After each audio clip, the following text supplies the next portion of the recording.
উজু শব্দের অর্থ পরিচ্ছন্নতা ও সৌন্দর্য। শরীয়তের পরিভাষায় উজু অর্থ পানি দ্বারা চেহারা, হাত ও পা ধৌত করা এবং মাথা মাসেহ করা। উজুর 4 ফরজ: একবার করে চেহারা ধোয়া, কনুই সহ 2 হাত ধোয়া, মাথার 4 ভাগের 1 ভাগ মাসেহ করা, গোড়ালি সহ 2 পা ধোয়া। চেহারার সীমানা হলো মাথার চুলের শুরু থেকে চিবুকের নিচ পর্যন্ত এবং এক কানের লতি থেকে আরেক কানের লতি পর্যন্ত।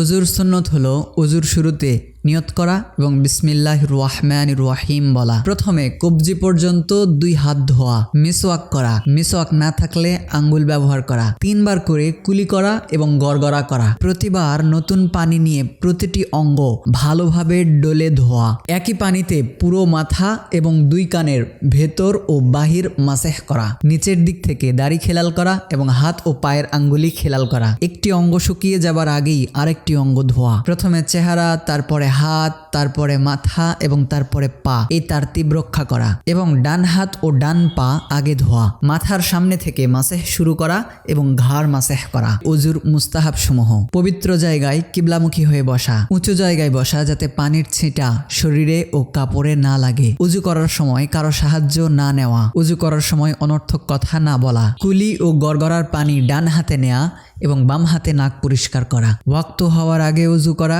দাঁড়িয়ে কিবলামুখী হয়ে উজুর বেঁচে যাওয়া পানি পান করা এবং দোয়া পড়া। উজুর দোয়াটি হলো আশহাদু আল্লা ইলাহা ইল্লাল্লাহু ওয়াহদাহু লা শারীকা লাহু ওয়া আশহাদু আন্না মুহাম্মাদান আবদুহু ওয়া রাসূলুহু আল্লাহুম্মা জাআলনি মিনাত তাওয়াবিন ওয়া জাআলনি মিনাল মুতাতাহহিরিন। 4টি ফরজ আদায় করলেই উজু হয়ে যায়, কিন্তু এভাবে উজুর যাবতীয় সুন্নত ও মুস্তাহাব খেয়াল করে উজু করলে উজুর পরিপূর্ণ সওয়াব লাভ হয়।